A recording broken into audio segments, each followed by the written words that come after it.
Рушниками прийду і сватами, у неділю я раненько. Виходь з рушниками, прийду і сватами, у неділю я раненько.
Хмелю мы споем потом. Ну, уже и спели.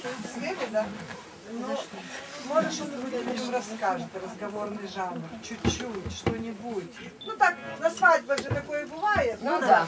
Весілля, всі співають, танцюють, і щось таке розказують. І щось таке раз, І хоп, і ну, хоп. тому що не хочеться від молодцю, правда? Бо тому Вони що- не так часто до нас приїжджають, бо вони ж зв'язки, знаєте. Перестаньте не балуйте, скільки кличете, стільки й приїжджаємо. Один Але, раз знаєте, уже. у нас була надто тут пригода з ними. Бо ми, Наташа, я кажу, Наташенька, ми так тяжело пережили в'їзді же той весь світ. Ну дощ, і в нас було 400 чоловік учасників, 400, тут 40 десь артистів. І ми так считали туди-сюди, tego-вего. А то 400, діти приїхали, взрослі, так тяжко. Що ми будемо робити, як в Залесі таке буде? Тут і клуба немає, все. А Наташа каже, успокойтесь, Лариса Николаевна, мы яйца катали, когда деревья вырывало с корнями. А так і було, бо ми поїхали на Пасху.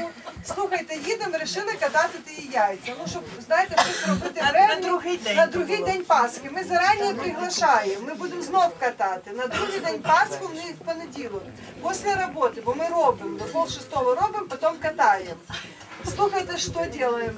Їдемо сюди, я їду до Саші на роботу, щоб хучів. Я взяла навіть, мабуть, надгул ті яйця катати, а він же не може надгул, бо що надто серйозна робота. Їдемо, слухайте, їду до його в Катін-Бор, бо він робить, а перед моєю маршруткою валяться дерев'я, просто на асфальт валяться з корнями. Одна машина упала прямо на машину, дерево впало на машину, і люди караскаються під деревом, там, а ми їдемо в Залесі, в Реві, яйця. То що нам той кроплявий дощ? Зараз розкриваємо, каравая поділимо і трохи там ще покачаємо що-нибудь. Ну ви нам щось розкажіть теж. Я, звісно, дуже уже... Ну що, от як люди женяться, там же ж родня удваюється.